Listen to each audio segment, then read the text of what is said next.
காது கேளாது போல காதை வாங்க மாட்டேன். நான் அவளுக்கு சொல்ல தெரியாது, புரியாது. புரிஞ்சாலும் உங்களுக்கு சொல்ல வேண்டிய டாக்டர் விஷயமா உங்களுக்கு சொல்ல தெரியல. பேஷண்ட் டிஸ்டர்ப் பண்ணாங்க, உங்களுக்கு அட்டன் பண்றேன் அவ்வளோ சொல்லிடுவா. அப்புறம் என்ன ஃபீஸ் தருவா, செகண்டரி போய் கேளுவா. அங்காட்ட 55,000 ரூபா கொடுத்தா அவளை போய் அட்மிட் பண்ணுவேன்னு சொல்லுவோம். வேற வழி இல்லாமல் கையில் இருக்கிற பொருள்கள்லாம் கொண்டு போய் பக்கத்தில் கடனை வாங்கி இல்லை இன்சூரன்ஸ் எடுத்து எதோ பண்ணி இதை கட்டி பிறகுதான் எது தாரி சொல்லி விதியாதே. அது இல்லாததுக்கு என்ன பண்ணணும்னு சொல்லி கொடுக்குறாரு. அருணகிரியாக இருந்தது. செருப்பு இல்லாமே வர முடியாதா? இங்க முள்ளா போட்டுருக்கு, சிங்கேரி மடத்துக்குள்ள முள்ளா இருக்கு, சன்னிதானம் ஆச்சியா ஓரமா வச்சுட்டு வருவோமே அப்படின்னு எண்ணமெல்லாம் துளசி மூலத்திலேயே விட்டுருக்காங்க. நவராத்திரி நேற்று எதாச்சும் அங்க போகணும்னு போனேன், உட்கார முடியல, செருப்பு தான் நிறையா இருந்தது. பரவாயில்ல, இது அம்பாளுடைய பாதங்கள் எல்லாம் இருந்துட்டு போட்டோம் அப்படின்னு தள்ளி போயிருந்தா. என்ன நிறைய நந்தவனம் புஷ்பங்கள் புலைவர விருப்பாக நிகாவின் பாஷம் மலர் வகை வகை எடுத்தே இருத்தி அந்த அப்படி விரிஞ்ச ரோஜா பூ நஞ்சாவட்டியை பார்த்த உடனே அந்த முருகன் அதுல சிரிச்சுட்டு நிற்கிறான். ஏன்னா எல்லாருக்கும் பார்க்கின்ற மலரோடு மட்டும் இல்லை, இங்கெல்லாம் இருக்கா, எங்க இருக்கா, இங்க இருக்கானோடனே அவருக்கு அந்த நிறைய கிடைச்சிருக்கு. அந்த பூவை எப்படி கிள்ளுவேங்க? பக்கின்ற மலரூடு நீயே இருத்தி அப்பனி மலர் எடுக்க மனமும் நன்னேன். சரி வேண்டாம், அலாமல் இரு கைதான் குடிக்கவேனில். 2 கையை கும்பிடுவோம். சில கோயிலுக்கு போனா எட்ட வச்சு கும்பிடுவான். ஆண்டவா நீ கும்பிட முடியலையே வருத்தம் தான் படலாம். இப்போ இன்னைக்கு இருக்கிறவங்க நீ கேள்வி பண்ணிக்க, நல்லா கேள்வி பண்ண, எனக்கு பாட்டே வராது, பாடுவேன் நான் கேட்டாட்ட போங்க. அது பஞ்சாயத்து எனக்கு பாட தெரிஞ்சது இவ்வளவுதான். நான் ஊருக்காக பாடுறேன், முருகனுக்காக பாடுறேன் அப்படிங்கிற எண்ணத்துல மனம் விட்டு பாடுறா. முருகனையே கூப்பிடுறா. கூட்டு கொடுக்கணும் 4-5 வீடு. அந்த காலத்து சின்ன சின்ன பிளாஸ்டிக் அது மாதிரி வீடு. கீரன் தான் முதல்ல இருக்கா, அடுத்த வீட்டில் இருக்கா, அடுத்த ராமூர்த்தா இருக்க. முதல் வீட்டில் நானா இருக்கேன். எனக்கு சினிமாவுக்கு போகணும் ஒரு ஆசை. செகண்ட் ஷோக்கு போயிட்டேன். 2:30 மணிக்கு வரேன், கதவை தட்டுறேன். எங்க அம்மா படுத்துட்டு இருக்கா, காதில் விழல, விவாதத்தில் காதில் விழறது. அவர் அந்த எதிர் வீட்டுக்காரர், அந்த முதல் வீட்டுக்காரர், அவர் சினிமா இருக்காரு. அவர் பேசாமல் போடு, வேற வேலை கிடையாது. அவர் தினமும் போவான் சினிமாவுக்கு. நம்மள வேலையா அடுத்த வீட்டுக்காரர் பலமா பேசி அம்மா காது போட்டு சொல்றேன். அவர் அவர் சுல்தார எழுதி முதல் வீட்டுக்காரர் சினிமா இருக்கு, அவருக்கு சினிமா படு, நாளைக்கு அதில் ஒவ்வொரு கேட்பாரு, வேற வேலை இல்லை அவருக்கு. அவர் சொல்லிட்டார். 3ஆவது வீட்டு கேட்கறது அவரு அந்த கதை. 4ஆவது வீட்டு கேட்கற அளவு வந்தோடனே அம்மா எழுதுறாரு. ஏண்டா ரொம்ப புக்கா வரமாட்டேன், கொஞ்சமாவது இறக்கம் காட்டு பிரபு. இயல்பான உங்களுடைய குணத்தினுடைய இறக்கம் கருணைங்கிறது உங்கள்கிட்ட இருக்குன்னு பெரியவாள்லாம் சொல்லியிருக்காளே. சற்றே நீர் இறங்கி சாஸ்வத முக்தி நிலையிரென்று நத்தியே சகஜ நிலை தந்து பேசிகிட்டே இருக்கணும். சமாபோஷம் படுத்துட்டே இருப்பார். எல்லாரும் வருவா போவா. ராமாவிஷம் தனியாக உட்காந்து கண்ண முன்ன உட்காந்துருப்பாருங்க. அவர் எங்கேயோ இருக்கும் முத்த மனம் மோனத்தை தான். அவர் மனசு எப்பவும் அந்த விஸ்வாதங்க நம்மள மாதிரி பண்ணிட்டு இல்லை. அவளுக்கு அவள் ஏகாந்தம் எப்பவுமே அந்த இனிதா இருக்கா, எதையுமே பட்டுக்கொள்ளாம இருக்கா. இடம் என்பதையும் காலம் என்பதையும் யாராவது ஆரம்பத்தில இருந்து முடிவு வரலையும் கரெக்ட் பண்ண முடியுமா? அதாவது இங்க இருந்து போர் போட்ட போல இந்த ரோட கடந்து இந்தியாவை கடந்து இந்த உலகத்தை கடந்து விண்வெளியை கடந்து எவ்வளவு தூரம் இந்த பக்கம், எவ்வளவு தூரம் இந்த பக்கம், எவ்வளவு தூரம் இந்த பக்கம், எவ்வளவு தூரம் இந்த பக்கம், கடைசி எல்லை எதுன்னு அட்லீஸ்ட் மனசாலையாவது ஒரு நாள் சிந்திக்க முடியுமா? இடம் காலம் எப்ப ஆரம்பித்து எப்ப கருதறிய கருத்து அதன் உட்கருத்தாய் மேவி காலத்தையும் தேசத்தையும் வகுத்து கருவியாது விரிவினையும் கூட்டி உயிர்த்திறனை ஆட்டும் விழுப்பொருள். இந்த காலத்தை ஒருவன் கணிக்க முயலலாம், இடத்தை ஒருவன் கணிக்க முயலலாம். ரெண்டையும் சேர்த்து வைத்துக் கொண்டு E=mc² ஒரு ஃபார்முலாவை கூட கண்டுபிடிக்க முயலலாம்.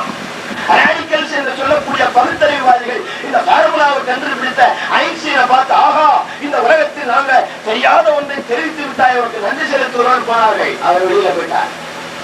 1/2 மணி நேரம் காத்திருந்தார்கள், வந்தார். நீங்க இப்படி ஒரு பெரிய உயர்ந்த கருத்தை கண்டுபிடித்து விட்டீர்கள். பகுத்தறிவாதிகளாக இருக்கின்ற எங்களுக்கு இந்த காலத்தையும் தேசத்தையும் வகுத்து காணக்கூடிய ஒரு அருமையான ஃபார்முலாவை கண்டுபிடிச்சு சொன்னீர்கள், உங்களுக்கு நன்றி சொல்லலாம்னு வந்தேன். அது சரிப்பா, இந்த காலம் எவ்வளவு, இந்த தேசம் எவ்வளவுங்கிறத கணக்கிடுவதற்கு எனக்கு அறிவு கொடுத்தானே அந்த ஆண்டவனுக்கு நான் நன்றி சொல்ல போயிருந்தேன் அவர் சொன்னார். அப்படி அனைத்தையும் கடந்து அனைத்துக்கும் மேலே இருக்கக்கூடிய எல்லைகளை கடந்த நம்மளால முடியாது. அவனை அறிவதற்கு நம்மளால் உயர முடியுமா? முடியாது. ஆனால் அப்படி உயராமல் இருந்தாலும் கூட எப்பவாவது ஒரு மரண கண்ணல் ஆலயத்தில் 1/2 நிமிட நேரம் மட்டும் தலைமுறை தியானம் வைத்து அறியாத சட கசட மூட மட்டி பகவினையிலே ஜனித்து அவமானத்தை எப்படி உணர்வேனோ என்று சொல்லிவிட்டு அதுக்கப்புறம் சொல்றார் பாருங்க, கருணை புரிய வேண்டும், எனக்கு என்ன தர வேண்டும், என்னென்னமோ கேட்கிறார். அப்படி கேட்பதற்குள்ள ஒரே ஒரு சொல்லுகிறார், கனக புய நீரில் ரத்ன மணி அணிப்பம் மாலை செச்சை கமழு மணமார் கடப்பம் அணிவோனே. புரிந்து கொள்கிறாய்? ஆமா, அதுக்கு நடுவுல செச்சை என்கின்ற சாதாரண இலைகளையே அணிந்து கொள்ளுகிறாயே, அது போல ஒன்றும் அறியாத, மனமும் அறியாத, முறையும் அறியாத, எதுவும் தெரியாத என்னையும் உன் மாலையாக தோளில் அணிய வேண்டும் அல்லது உன் தாளில் அணிய வேண்டும் என்று கேட்கிறார். அப்படி அணிவதற்கு எல்லைகளை கடந்து எல்லையாக வந்து முருகப்பெருமான் வந்து திருவருள் புரிவான். அப்படி வேண்டுவதற்குரிய இலையாக எதுவும் இலை என்று இருப்போருக்கும், ஆனால் உங்களுக்கு அருள் இலை என்று சொல்லாமல் தன்னுடைய தாளை நெஞ்சிலே நாட்ட எல்லை கடந்த எல்லைகளை கடந்து முருகப்பெருமான் வருவான் என்று கூறி முடிக்கிறேன். நன்றி, வணக்கம். நண்பர் ராமமூர்த்தி அவர்களுக்கு நன்றி. வீட்டுல பெரியவங்களுக்கு வயசாயிட்டா அவங்க மாடிக்கு போடுவாங்க, அதான் அவங்களுக்கு மரியாதை. கீழே இருக்கிற சின்ன சின்ன இருக்கும், அவங்க கண்டுக்கூடாது. எப்ப கீழே குளிச்சு பார்ப்பாருன்னு சொன்னா, கீழே இருக்கிற சின்ன சின்ன ரொம்ப அடிச்சுட்டுன்னா மாடியில் இருக்கிற பெரியவர் இப்படி கீழே குளிஞ்சு அப்படின்னு அப்பதான் பார்ப்பாரு. அப்ப சிவபெருமான் என்ன செய்வார், உலகத்துல அதர்மம் மிகுதியா போச்சுன்னா 6வது அவர் முகம் எடுப்பார். அந்த முகத்துக்கு பேர் அதோமுகம். அதோமுகம்னாலே கீழான முகம் நடத்தும், கீழ் நோக்கிய முகம் நடத்தும்.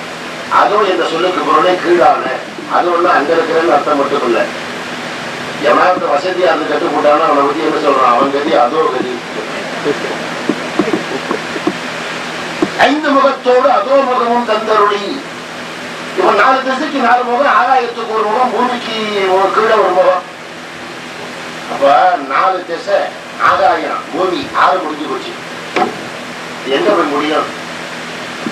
ஒருத்தனை கணக்கை விட்டு நேரம் போடா, எங்க போய் நிற்பான்? ஒருத்தர் மேற்கு விட்டு போடாங்கிறது எங்க போய் நிற்பான்? ஒருத்தர் தெற்க விட்டு போடாங்கிறது எங்க நிற்பான்? ஒருத்தர் வேற திசையில விட்டு போடாங்கிறது எங்க நிற்பான்? ஒருத்தர் மேல தூக்கி விட்டு நட்சத்திரம், சூரியன், சந்திரன் எல்லாத்தையும் கடந்து போயிட்டே இருக்கான்னா எங்க நிற்பான்? ஒருத்தர் பூமிக்கு கீழே விட்டு போடாம எங்க நிற்பான்? இந்த 6 திசை 4 திசை மேல் கீழ் 6 இருக்க, அந்த 6 எல்லை உண்டா? இல்ல, அது எல்லை கடந்த பொருள். அப்பேற்பட்ட எல்லை கடந்த பொருளாகிய சிவனிடத்திலே இருந்து வந்து நம்முடைய எல்லைக்குள்ளே இருக்கிறவன் முருகப்பெருமான் என்கிற கருத்தை அழகாக நமக்கு தெரிவித்தார்கள். அண்டன் கடந்த பொருள், ஆனந்த வல்ல பொருள், பண்டும் என்றும் என்றும் நமக்கு இன்பம் தரக்கூடிய பொருள், அந்த பொருள் என்று சொல்லி அவன் இந்த எல்லையெல்லாம் கடந்து வந்து நம் இதயம் என்கின்ற கடினமான ஒன்றிலே தன்னுடைய திருவடி தாமரை இருக்கிறார். என்னுடைய தலைப்பு அருணகிரிநாதருடைய தமிழ் என்பதுதான். இவர்கள் எல்லோரும் அன்பையும் ஒருமைப்பாட்டையும் அவிரோத சக்தியையும் பேச நான் கொஞ்சம் மாறி பேசுகிறேனோ என்று நீங்கள் எண்ணலாம். இந்த அன்பையும் அருளையும் விளக்குவதற்கு ஒரு மொழி வேண்டும் அல்லவா? அந்த மொழி எப்படி இருக்கிறது என்பதை பார்ப்பதுதான் என்னுடைய கோணமாக இருக்கிறது. சில நேரத்தில் மொழியால் பயன் கூட இல்லாமல் போகிறது. சும்மா இரு என்று பேசாமல் இருக்க சொன்ன அனுபூதியினாலே பொருளினுடைய பேதாபேதங்கள் கூட தெரியாமல், இது நட்பு, இது பகை, இது நொதுமல் என்று தெரியாமல், எல்லாம் சக்தியினுடைய வடிவமாக, பெருமானுடைய அருளின் வடிவமாக அருணகிரிக்கு தோன்றிய நேரத்தில் மொழி பயனற்று போச்சு. ஆகவே சொல்லுக்கு சில நேரங்களில் தான் சக்தி உண்டு, சொல்லுக்கு சக்தி இல்லாமலும் போகும். என்னை ஒரு கண்காட்சி சாலைக்கு அழைத்திருந்தார்கள் மாணவர்கள். போயிருந்தேன். முதல் பகுதியிலே 4 கண்ணாடி பெட்டிகள் இருந்தன. முதல் பெட்டியிலே அந்த பள்ளி மாணவர்கள் ஒரு ஈயை பிடித்து வைத்திருந்தார்கள். அதற்கு கீழே ஒரு வாசகம் இருந்தது. அடுத்த பெட்டியிலே ஒரு தேள் இருந்தது. அதற்கும் கீழே ஒரு வாசகம். அதற்கு அடுத்த பெட்டியிலே ஒரு பாம்பு. அதற்கும் கீழே ஒரு வார்த்தை. 4வது பெட்டி மட்டும் காணி. நான் பார்த்து கொண்டே வருகிறேன். அவன் எழுதியிருந்தான், ஈக்கு விடம் தலையில். முதல் பெட்டி திருப்தியாக இருந்தது. ஒரு நல்ல செய்தியை சொன்னான் குழந்தை. அதையும் புரிந்து கொள்ளலாம் மொழியினாலே. நோக்கரிய பைங்கண் அளவுக்கு விடம் பல்லளவே, அதுவும் புரிந்தது. 4வது பெட்டியே வைக்க மறந்து போனானோ என்று நான் கொஞ்சம் அவசரப்பட்டு அவனை கேட்டேன். இதுல எதுவுமே வைக்கலையப்பா. வைக்கல. மறந்துட்டியா? கொஞ்சம் நன்றாக பாருங்கள்னு சொன்னான். பார்த்த போது என்னுடைய முகமே தெரிந்தது. கண்ணாடி பெட்டி அல்லவா? ஆக நமக்கு பகை நாம் தான். துச்சனருக்கு அங்கம் ஒன்றும் விஷம். நாம மற்றவர்களை பார்த்து பொல்லாதவர்கள் சொல்றோம், அவர்கள் நம்மை பார்த்து சொல்லுகிறார்கள். ஆக மனுஷனுக்கு மனுஷனே பகையாக. அது தனியா சொல்லுவானே, மொழி வேண்டாம் தானே. ஆகவே அந்த பெட்டியில மொழி இல்லை. சில நேரத்துல மொழி இல்லாம இருக்கிறதும் கூட நல்லதுதான். தமிழ் என்ற சொல்லுக்கு அமுதம் என்று இன்னொரு பெயர். அமுதத்தினுடைய குணம் என்ன? உண்டவர்களை வாழ வைக்கும், மூப்பு இல்லாமல் செய்யும், நீண்ட நாள் வாழ வைக்கும். தமிழும் கூட அப்படித்தான். என்ன ஆதாரம் அதற்கு என்றால், தமிழுக்கு உரிய முருகன் என்றும் இளையவனாக இருக்கிறான், என்றும் அழகனாக இருக்கிறான், என்றும் இளையாய் அழகியாய் ஏறூரும் தான் ஏறே என்று அருணகிரியார் விழிக்கிறார் அல்லவா, நக்கீரருடைய வழியிலே வந்து. ஆகவே தமிழுக்கு அமுதம் என்ற பெயர் என்று சொன்னால், அந்த அமுதத்துக்கு உரிய கடவுள் தமிழை உண்டால் எப்படி நாம் இளமையோடு இருக்கலாம் என்பதற்கு சாட்சிபூதமாக அவரே இருக்கிறார். அந்த தமிழின் பெருமையை 6 தலைப்புகளிலே சில வார்த்தைகளினாலே சொல்லி முடிகின்றார். எந்த காலமும் தமிழை அமுதம் என்று ஏற்றுக்கொள்ளாதவன் ஒருவன் உண்டு என்று சொன்னால் அவன் புறவர்க்கீரன். தமிழுக்கு அமுதம் என்று இருந்தால் தமிழும் அமுதமும் சரிசமன் என்று பொருள் வந்துவிடும் அல்லவா? அமுதமும் தமிழும் ஒன்று. நான் அமுதத்தை விட தமிழ் பெரிது என்று எண்ணுகிறவன். தமிழுக்கு அமுதம் எதிராக இருக்க முடியாது. அது ஒரு பாடல் மூலம் விளக்கி பார்ப்பாங்க. கம்பனுடைய ராமாயணத்தை பற்றி சொல்ல வருகிற போது, கம்பன் ராமாயணத்தை கொடுத்தான் என்று பாராட்டுகின்ற பாடலில், கம்பனுடைய ராமாயண காவிய நாயகமாக விளங்கக்கூடிய திருமால் தானே. அந்த திருமால் என்ன காரியம் செய்தானோ அதை போன்ற காரியத்தை செய்ய வேண்டும் என்று கம்பன் எண்ணினானா. திருமால் என்ன காரியம் செய்தார்?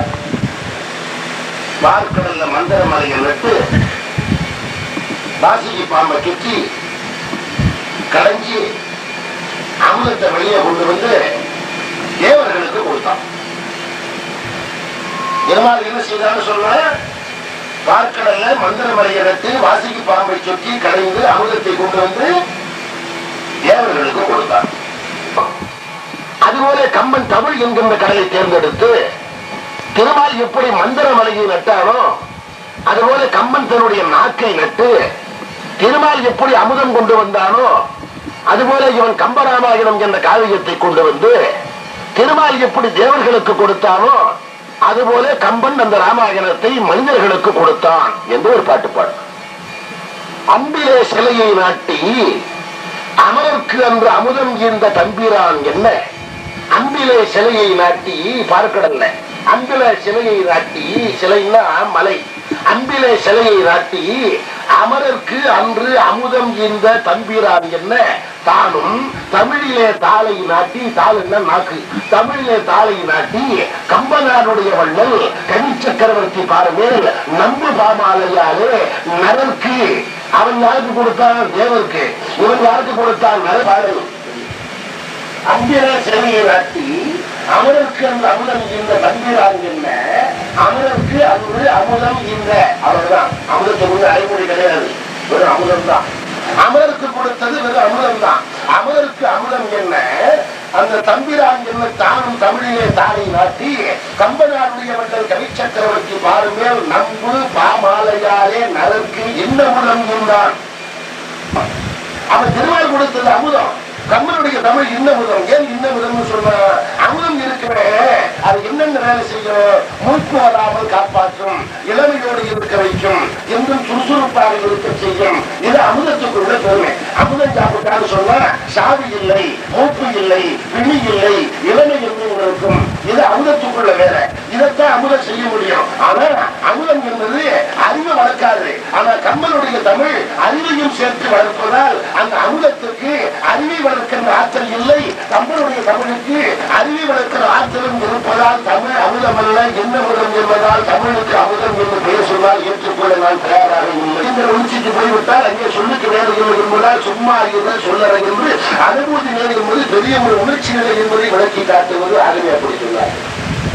அறிவுரை கொடுக்கிற இடங்களையும் சொன்னார்கள். அதில் யாரும் கொடுக்காத ஒரு அறிமொழியை கொடுக்கிறார் அருணகிரியார் தமிழுக்கு.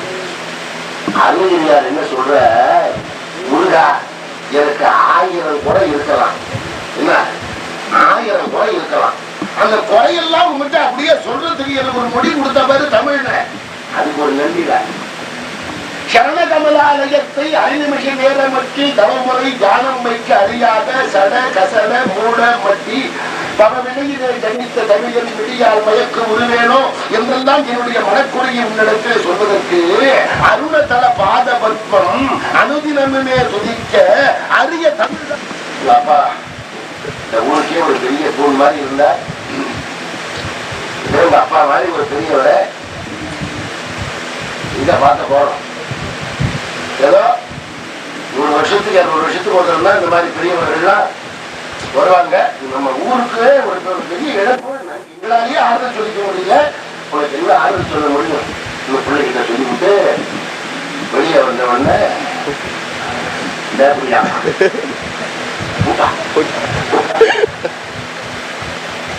அவன் எங்க அவன் பண்ண அக்கிரமத்துக்கு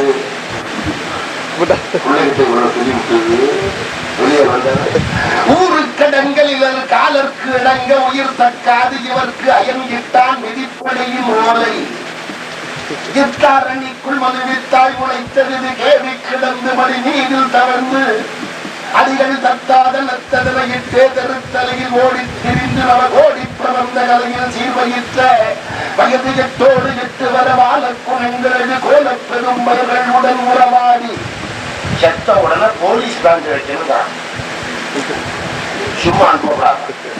சத்தான வப்பரைகள் கொட்டாதவை சுடலை ஏகிச்சடம் பெரிது வேக புடஞ்சமயிட்டே அனற்குள் எரிபட்டார்.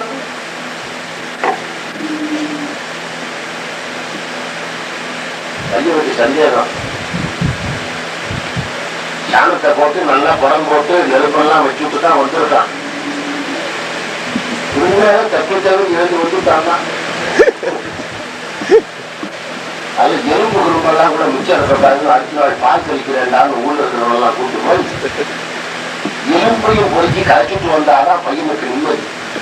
நீரில் படிந்து விடு பாசத்தகன்று இத்தாரணிக்குள் நுழைவித்தாய் முளைத்தது கேவி கிடந்து மணி மீதில் துயின்று அப்படி வளரக்குள்ள சத்தான புத்தி எது கட்டே கிடக்கணவன் ஓடி தொடர்ந்து வெயிலாடி கொள்ளும் பொழுது பற்றாக சுற்றியட உற்றார்கள் மற்றவர ஊருக்கடங்களில் காலருக்கு அடங்க உயிர் தக்காது இவருக்கு அயன் இட்டான் விழிப்படியின் ஓர்கள் எல்லாம் நீரில் படிந்து விட பாசத்தை அறிந்து போகின்ற பிறப்பு என்பதால் உன்னிடம் ஒன்றே ஒன்று வேண்டிக் கொள்ளுகிறேன். அது என்னதென்றால் உன்னுடைய தாமரை போன்ற திருவடியின் பெருமையை பேசக்கூடிய தமிழ் பேச்சு எங்காவது நடந்தால் அதை கேட்பதற்கு ஒரு உடம்பை கொடுமுதா உனது தற்போதக பதுமமுற்றே தமிழ் கவிதை பேசி படிந்து உருகும் நேசத்தை இன்று தரையில் வரவேணும். தாதிரித்த கூட தாதத்த நங்கின சற்று அதிகத்திலே அப்படின்னு பரப்புறாங்க. மொழியிலே அங்கதான் ஜோதிக்கணும். சோழபுரத்துல முருகப்பெருமான் வேல் விட்டார். மாமரமா நின்னா ஒண்ணு 2 ஊரா பிறந்துட்டான். ஒண்ணு சேவல், ஒண்ணு மயில். ஆமா, சோழபுரத்தன் மாமரமா நின்னானே, முருகப்பெருமான் வேல் விட்டாரு, 2 ஊரா பிறந்தாரு. முருகப்பெருமான் விட்டது வேளா ரம்பமா. சோழபுரத்தன் எதுவானுன்னா மரமானுன்னா. இந்த உலகத்துல மொத்தம் எவ்வளவு வேணாலும் படிச்சிருக்கலாம், எவ்வளவு வேணாலும் கையில பொருள் இருக்கலாம். ஆனவன் இருந்து போச்சு ஒண்ணு தரமா. ஆணவம் ஆணவம் ஒருவனுக்கு இருக்கிறது என்றால் மக்கட்பண்பு இல்லை என்ற பொருள். மக்கட்பண்பு இருக்கிறது என்றால் ஆணவம் இல்லை என்ற பொருள். ஆணவத்துக்கு வேற வார்த்தை செருக்கு. ஆணவம் ஒருத்தனுக்கு இருக்குன்னா மக்கட்பண்பு இல்லைன்னு அர்த்தம். என்ன, அடுத்தவரை மதிக்க தெரியலன்னு. இப்போ ஒருத்தர் என்கிட்ட வர, சார் இந்த பாட்டுக்கு என்ன அர்த்தம்னு தெரியல, கொஞ்சம் சொல்லுங்க சார்னா, எனக்கு தெரியுமானால் உட்காந்து சொல்லி கொடுப்போம். இந்த பாட்டுக்கு அர்த்தம் தெரியல சார்னு சொன்ன, மற்ற பாட்டுக்கெல்லாம் தெரிஞ்சு போச்சே, இந்த பாட்டுக்கு தான் தெரியலையே போய்யா, நம்மள என்ன மதிப்பானா? என்கிட்ட என்ன இல்ல? மக்கட்பண்பு இல்ல. ஆணவம் இருக்குன்னா மக்கட்பண்பு. இந்த ஆணவம் ஆணவன் சொல்றோமே, அது சைவ சித்தாந்தத்துல பிறக்கிற போதே உடம்போடு பிறப்பது ஆணவம் மலம்னு சொல்றோம் இல்ல. ஒரு குழந்தைய பார்த்து ஏதாவது கேள்வி கேட்கறீங்க, அந்த குழந்தைக்கு பதில் தெரியல, மற்ற குழந்தைகள் சும்மா இருக்காது. நான் சொல்லுவேன் நான் சொல்லுவேன் நான் சொல்லுவேன், நாம சொல்லி கொடுத்தோம். ஏதாவது கேட்டா நான் சொல்லுவேன்னு சொல்லு, நாம சொல்லி கொடுத்தோம். அதுவா ஆரம்பிக்குது, நான் சொல்லுவேன் நான் சொல்லுவேன். அது ஒரு பொருள் கையில வச்சிருக்கு, ஒரு குழந்தை, அந்த கொண்டாங்க பாப்போன்னு அந்த பொருளை கேட்டா அந்த குழந்தை என்ன சொல்லும்? என்னது என்னது, நாம சொல்லி கொடுத்தோம். நான் எனது என்பது பிறக்கின்ற போது அமைந்து வருகிறது. அது மனிதன் வளர வளர அவனுடைய தகுதிக்கு தகுந்தாற் போல் அந்த நானும் எனது வளர்ந்து கொண்டே வருகிறது. வயசாயிட்டுனா எப்படி இருக்கும்? நான் எனது. நீங்க கஷ்டப்பட்டு ஒரு காரியத்தை முடிச்சிருக்கீங்க, ரொம்ப கஷ்டப்பட்டு. அதை ஒரு நண்பர்கிட்ட சொல்லும் போது சொல்றீங்க, சார் இந்த காரியத்தை முடிக்கிறதுக்குள்ள நான் மட்டும் பாடு அப்பா ரொம்ப கஷ்டப்பட்டேன் சார் அப்படின்னு. நீங்க பட்ட கஷ்டத்தெல்லாம் அந்த நண்பர்கிட்ட சொன்ன உடனே அவன் என்ன சொல்லுவான்? இது ஒரு பெரிய காரியம், நான் இருந்திருக்கணும். அதெல்லாம் ரொம்ப கஷ்டப்பட்டு சொல்றாரு, ஒரு அன்றாவ மாத்தி சொல்லுவோம் சொல்ல மாட்டேன், நான் இருந்திருக்கணும். அதே மாதிரி நீங்க கையில் ஒரு வாட்சி வச்சிருக்கேன், அந்த வாட்சி நல்லா இருக்கு, என்ன சார் நீங்க வாட்சி கேட்டா நல்லா இருக்கு ஒரு கேள்வியா, இந்த மாதிரி வாட்சி எங்கேயாவது பார்த்துருக்கியா? வெஸ்டர்ன் கம்பெனின்னு ஒரு வாட்சி கம்பெனி தெரியுமா? 100ஆண்டு விழாவுக்கு 3 வாட்சி தான் போட்டான். 3 ஜார்ஜ் புஷ்ஷுக்கு கொடுத்தா, இன்னொன்று மார்கரெட் டாச்சருக்கு கொடுத்தா, இன்னொன்று எனக்கு கொடுத்தான். நான் எனது என்பது பிறவியில இருந்து தொடர்ந்து வரும். அது நான் என்பதும் எனது என்பதும் ரெண்டு ஒன்னா சேர்ந்தா என்ன பேரு? ஆணவம். இல்லைன்னா என்ன செருக்கு. அது இருக்கிற வரைக்கும் அவனுக்கு ஆணவம் இல்லை. நிறைய படிச்சிருக்கலாம். சூழபத்தன் சாதாரணமானவனா 1008 அண்டங்களுக்கு அதிபதி, 108 யுவக்காலம் வாழ்கின்ற வரம் பெற்றவன், எழுத்திற்கு போவதற்கு இந்திர ஞானம் என்கிற தேர் பெற்றவன், அவ்வளவு சிறப்புகளையும் பெற்றவன். அது மாதிரி ஒருத்தர் நிறைய படிச்சிருக்கலாம், நிறைய செல்வம் இருக்கலாம். ஆணவம் இருந்தால், மக்கட்பண்பு இல்லாவிட்டால் அவன் யாருன்னு சொன்னார் திருவள்ளுவர்? மரம் அறம் போல் கூர்மையதேனும் மரம் போல் வரும் மக்கட்பண்பு இல்லாதவன். எனது என்று சேவலாகவும் அது தெரிந்தது. அவன் வானோருக்கு உயர்ந்த முருகப்பெருமான் திருவடியை அடைந்து விட்டான். என்ன சொல்றார்கள்? பீக்காப்பம். அதான் நான் சேவை எனது. எப்ப பார்த்தாலும் எனது எனது எனது எனது எனது எனது எனது எனது. நான் யான் எனது என்னும் செருக்கிருப்பான் வானோருக்கு உயர்ந்த உலகம் புகழ். அப்பேற்பட்ட அந்த மயிலே தன்னுடைய வாகனமாக ஆக்கி கொண்டு விட்டானே, அந்த மயில் மேல நீ ஏறி உட்கார்ந்தா முருகா, தித்தா திரித்த கூட தாதத்த செத்திய செதுக்கிது தக்கா அடகட்டுகிற என்று அந்த மயில் அப்படி புறப்பட்டதுன்னா நீ கேட்கணுமா? நீ நேரடியா என்கிட்ட வந்துட முடியாத? வந்து முருகா, எனக்கு செய்ய வேண்டியது ஒன்னே ஒண்ணுதான், சாகிறதுக்கு முன்னாடி உங்களுடைய நாமத்தை, உங்களுடைய பெருமையை கேட்கக்கூடிய உடம்ப பொருள் கேட்டேன். நீ அவ்வாறு இந்த மயில் மேல ஏறி வந்து எனக்கு நல்ல புரியுது. காலையில என் வீட்டை விட்டு பரப்புறேன். அது பரப்புறம் போது வீட்டு வாசல்ல இந்த கல்லு கிடக்கு, செங்கல், என் குழந்தை விளையாடிட்டு போட்ட கல்லு. நான் வர வீட்டுல இருக்கிறவங்களை பார்த்து சத்தம் போடுறேன், இன்னொரு வாசல்ல கல் எல்லாம் கிடக்கு, ஒழுங்காவே பெருக்கிற கல்லு. என்னடா இது? கடைக்காரர் பையனை கூப்பிட்டு, என்ன நீ பிரிச்சிருக்க? உட்கார இடத்துல இந்த மாதிரி கல்லு கிடக்க, இந்த கல்லை கையாலேயே தூக்கி எறி. நகை கடையை திறந்தாச்சு, தராசு படிக்கெல்லாம் எடுத்து வச்சாச்சு. ஒருத்தர் அங்கேருந்து வந்து, சார் இந்த மோதிரத்தை வச்சுக்கிட்டு பாடம் போடுங்களா அந்த மோதிரம் சரியான பத்திரமாத்து தங்கம் தானான்னு பார்க்கணும்ல. இவன் எப்படி பணம் கொடுக்கறது? அந்த கல்லை எடுத்து இந்த மோதிரத்தை 8 தரம்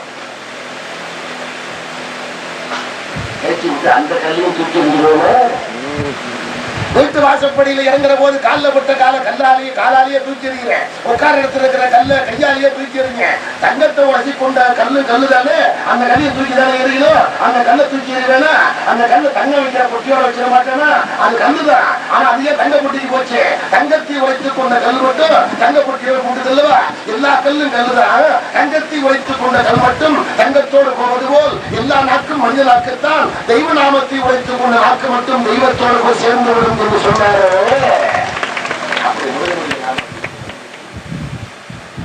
அந்த இடத்துல ஆட்சியர் குரலில் நாடு செழிக்க மழை பொழிய வேண்டும், மெட்ராஸ்ல மேகம் வர வேண்டும், டெல்லியில மழை பெய்ய வேண்டும். மெட்ராஸ்ல மேகம் வர வேண்டும், டெல்லியில மழை பொழிய வேண்டுமா? அது எப்படி முடியும்? டெல்லிக்கு மேல மேகம் வந்தாங்கன்னா டெல்லியில மழை பொழியும். மெட்ராஸுக்கு மேகத்தை வச்சுக்கிட்டு டெல்லியில மழையை கொடுக்க முடியுமா? மேகத்தை முந்திக் கொண்டு மழை எப்படி வரும்? இறைவன் கேட்டார். இந்த பெண்கள் சொன்னார்கள், ஏன் வராது? உனக்கு முந்திக் கொண்டு உமையம்மை கருணை புரிவது போல், உனக்கு முந்திக் கொண்டு உமையம்மை கருணை புரிவது போல் மேகத்தை முந்திக் கொண்டு மழை வர வேண்டும். அன்பருக்கு முன்னே அவன் நமக்கு முன் சுரக்கும் இன்னொருடைய எண்ணப்பொழியாய் மழையே. வைணவ சமயத்தில் திருமால் கருணை புரிவது விராட்டி வழியாக, சௌர சமயத்தில் சூரியன் கருணை புரிவது சாரி வழியாக, சாத்த சமயத்தில் கருணை புரிகின்ற தெய்வமாகவே இருக்கிறவள் பராசக்தி. அதனால்தான் நடந்துடைய அம்பாளுடைய பெருமையை பாடி அதை கருணை என்று சொல்லி முருகனுடைய பெயராலே சமய ஒருமைப்பாட்டையும் நமக்கு காட்டியவர். அதை 25 ஆண்டுகளாக நமக்கு போதித்து நம்முடைய அறிவை நிறுத்தி நம்மை பெருமைப்படுத்திய குருஜி அவர்களுக்கு மனமாற ஆன்மாவினுடைய அடிப்படையில் 1000 கோடி நன்றியையும் வணக்கத்தையும் தெரிவித்து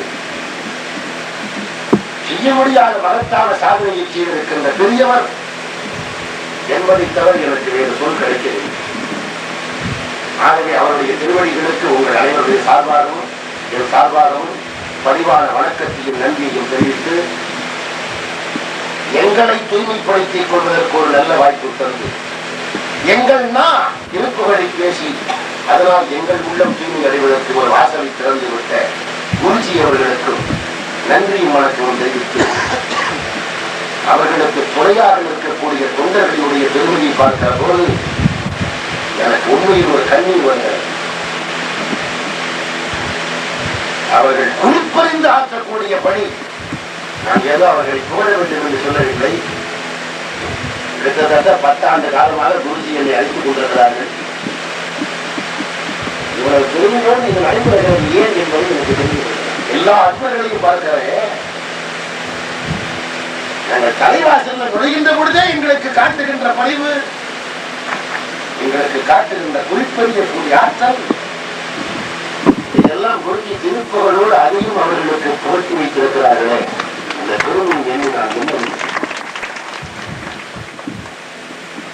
நீங்களே கவனிச்சீங்க. யார் யார் பேச ஆரம்பிக்கிறாங்களோ அப்ப காட்டு. இதுக்கு பேர்தான் குறிப்பறிதல். அறிவு வேற, குறிப்பறிதல் வேற. அறிவு எல்லாருக்கும் உண்டு. குறிப்பறிதல்னா நூற்று உள்ளவர்களுக்கு தான் உண்டு. கணவன் குறிப்ப மனைவி தெரிஞ்சுக்கணும், ஈரம் நல்லா இருக்கும். ஆசிரியர் குறிப்ப மாணவர் தெரிஞ்சுக்கணும், படிப்பு நல்லா இருக்கும். முதலாளி குறிப்ப தொழிலாளி தெரிஞ்சுக்கணும், நிறுவனங்கள் நல்லா இருக்கும். குருஜியினுடைய அந்த குறிப்பை உடன் இருக்கின்ற அவர் மேல் பற்று வைத்திருக்கின்ற அன்பர்கள் தெரிஞ்சுக்கணும். குறிப்பறிதல் முக்கியம். குறிப்பறிதல் இருக்கிற திருவள்ளுவர் அதுதான் சொன்னார், குறிப்பறிய கூடியவன் உனக்கு உறுதியா கிடைச்சா என்ன வேணாலும் பொருள் கொடுத்தவனை விலைக்கு வாங்குறார். குறிப்பினும் யாரு கொடுத்தும் போல கிடைக்க மாட்டான். 2 பெரிய இண்டஸ்ட்ரி இருக்கு. முதலாளி ஒரு 5 ஸ்டார் ஹோட்டல் உட்காந்து பேசிட்டு இருந்தான். ஒருத்தர் இன்னொருத்தனை கேட்டான், ஏப்பா உனக்கு கிடைச்சிருக்கிறானே உதவியாரு, அவன் குறிப்பறிஞ்சு எல்லாம் செய்யறானான்னு கேட்டான். அவன் சொன்னான், ஏன் இந்த வயசுல குட்டிக்கிற குறிப்பறிஞ்சு செய்யறது அவன் சொன்னாலே புரிய மாட்டேங்குது. அவன் எங்க குறிப்பறிஞ்சு செய்ய போறான்? இவன் சொன்னான், ஒண்ணு கவலைப்படாத, எனக்கு கிடைச்சிருக்கிற ஆளை பார்த்தா நீ சந்தோஷப்படுவேன். பேசாம இவன் உடல எனக்கு கிடைச்சிருக்கிற உதவியால் மாதிரி முட்டாள் உலகத்திலே கிடையாது. இது அவனை கூப்பிட்டு அவன் உதவியாளர் இங்க வாப்பா. நான் வந்தான். பைக்குள்ள கையை விட்டு ஒரு 10 ரூபாயை தூக்கி கொடுத்து கடையில போய் ஒரு அம்பாசிடர் கார் வாங்கிட்டு வா. 10 ரூபாயை கொடுத்து ஒரு அம்பாசிடர் கார் அவனும் சரிங்கன்னு கூட்டான். பாத்தீங்களா சார், 10 ரூபாய் கொடுத்து அம்பாசிடர் கார் வாங்கிட்டு வரேன்னா சரின்னு போறானே. இந்த முட்டாளை வச்சுட்டு என்ன பண்றது? இவன் சொன்னா பேசாம என் ஆளை காட்டு. அவன் ஆளை போயிட்டான் வந்தான். நீ நேரம் இங்க இருந்து நம்ம வீட்டுக்கு போய் நான் அங்க இருக்கேன் பாத்துக்கிறேன்.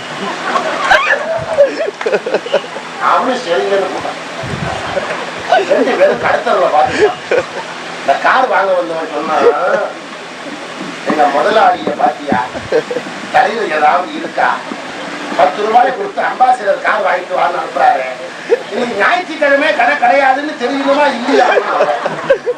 இவன் சொன்னா இந்த முதலாளிய பாத்தியா, வீட்டுல போய் நான் இருக்கேன் நான் பாத்துட்டு வாங்குறாரு. அவன் உட்கார்ந்து இருக்கிற ஹோட்டல்லையும் போன் இருக்கு, அவங்க வீட்லயும் போன் இருக்கு. அவரே போன் பண்ணி கேட்க வேண்டியதான் நான் வீட்டுல இருக்கேன். இந்த மாதிரி ஆளு வச்சு என்ன பண்றது? 25 ஆண்டு காலமாக திருப்புகழ் இருக்கின்ற அமிர்தம், இந்த அமிர்தம் நம்முடைய செவிகளில் புகுந்து நெஞ்சத்திலே நிலைத்திருக்கிறது என்றால் அதற்கு ஒரு குருஜியையும் அவர்களோடு கூட அவருடைய குறிப்பறிந்து பணியாற்றக்கூடிய திருப்புகழ் அன்பர்களையும் தாய்மார்களையும் தந்து எங்கள் மனக்கருதுகளை, எங்கள் ஆன்மாவினுடைய இருப்பிடத்தை தூயதாக ஆக்கி வைத்த முருகப்பெருமானுக்கு நன்றியும் வணக்கமும் தெரிவித்து, அதே நன்றியை குருஜி அவர்களுக்கும் திருப்புகழ் அன்பர்களுக்கும் தாய்மார்களுக்கும் பணிவாக தெரிவித்துக் கொண்டு எங்களை தூய்மைப்படுத்த ஒரு வாய்ப்பு கொடுத்தமைக்கு மீண்டும் நன்றி நன்றி நன்றி என்று கோரி நிறைவு செய்கிறேன். அனைவருக்கும் நன்றி. என்னுடைய 24 ஆண்டுகளுக்கு முன்பாக 2ஆம் தேதி அக்டோபர் மாதத்தில் வருடந்தோறும் அருள்கிரிநாதர் ஞாபகமாக நடந்து வரும் அஷ்டோத்திர சமர்ப்பணமாக அருள்கிரிநாதர் பாடுகளை பாடுகிற மகா உற்சவம் நாளைக்கு 25வது ஆண்டு நிறைவாக ஆரம்பிக்க இருக்கிறது. அந்த மகோத்சவம் 4 நாட்களுக்கு நடந்து கொண்டிருக்கிறது. 3வது நாள் இன்று முடிவடைகிறது. இந்த உற்சவத்தில் 3 நாட்களும் நமது மத்தியில் சுவாமிஜி அவர்கள் நம்மிடமே இருந்து அவர்கள் ஆசியை வழங்கி உற்சவம் மிகச் சிறப்பாக நடப்பதற்கு ஏதுவாக இருந்து கொண்டிருப்பது நமது பாக்கியம். அவர்களுக்கு என்னுடைய வணக்கம். திருப்பூர் அன்புகளிடம் மிக மிக அன்புடன் எப்பொழுது கூப்பிட்டாலும் வந்து நமக்கு கருத்துக்களை ஆணித்தரமாக விளக்கி நமது மனத்தில் ஊன்றி இருந்து திருப்புகழ் பாட்டுகளை நாம் பாடிக்கொண்டிருந்தால் மட்டும் போராது, அதனுடைய அர்த்தங்களை நன்றாக புரிந்து கொள்ளும்படியாக நமக்கு இன்டலெக்சுவல் ட்ரீட்ஸாக தினமும் கொடுத்து கொண்டே இருக்கிறார்கள். அவர்களுக்கு எவ்வளவு வழக்குகள் தெரிவித்தாலும் அது காணாது. அவருக்கு உங்கள் சார்பாக என்னுடைய ஃபார்மல் வணக்கத்தை தெரிவித்துக் கொள்கிறேன். திரு நீலா அவர்களும் திரு ராமமூர்த்தி அவர்களும் முதலாக ஈர்க்கப்படுகிறார்கள். அவர்கள் திரும்பவும் வந்து நம்முடைய அவருடைய கருத்துரைகளை வழங்குவார்கள் என்று நாம் கேட்டுக்கொள்கிறேன். அன்பர்கள் சார்பாக அவர்களுக்கும் நம்முடைய வழக்குகளை தெரிவிக்கிறோம். ஒருவரால் முடியாது, எத்தனையோ பேருடைய உதவி தேவைப்படுகிறது. முதலாக அன்பர்களுடைய உற்சாகமான பார்ட்டிசிபேஷன் என்று சொல்லுகிறது. அதை பற்றி நான் சொல்ல முடியாது. 3 நாளாக திரட்டலாக வந்து மற்றவர்களையும் பெருமைப்படுத்தும்படியாக வந்து கருத்துரைகளை கேட்டதற்கு உங்களுக்கு மனமார்ந்த வந்தனத்தை தெரிவித்துக் கொள்கிறேன்.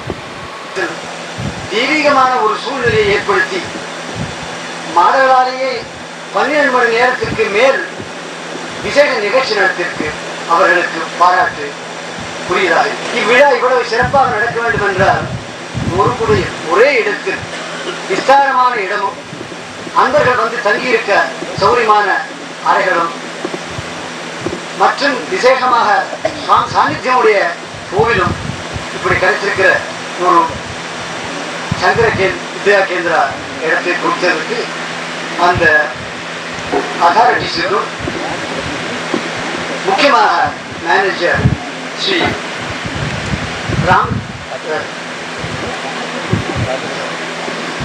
ஸ்ரீ ராஜகோபாலனுக்கும் எங்களுடைய வணக்கங்களை தெரிவித்துக் கொள்கிறோம். இவ்வளவு பெரிய கூட்டமாக கூடியிருக்கும் நிலைமையில் இந்த காலத்தில் செக்யூரிட்டி அரங்குகள் பணிபடி இருக்கிறது. நமக்கு விருந்தினராக வந்தவர்களை ஆதரித்து அவர்களுக்கு வேண்டிய உபச்சாரங்களை செய்து அவர்கள் தங்குவதற்கு இடம் கொடுத்து நம்மளுக்கு வேண்டிய உதவி செய்த மிஸ்ஸஸ் ஜானகி ராஜாராமுக்கும் நம்முடைய மனமார்ந்த வந்தனங்கள். இவ்வளவு பேருக்கும் காதுக்கு விருந்தாகவும் செவிக்கு விருந்தாக எவ்வளவோ நடந்திருக்கிறது. ஆனால் வயிற்றுக்கும் மிக அழகாக சமைத்து நம்மளுக்கு பரிமாறி கொடுத்த ஸ்ரீ ராமச்சந்திரன் அவர்களுக்கும் நம்முடைய ஸ்பெஷல் தேங்க்ஸ் கொடுத்தாக இருக்கிறது. இவளுக்கும் மேலாக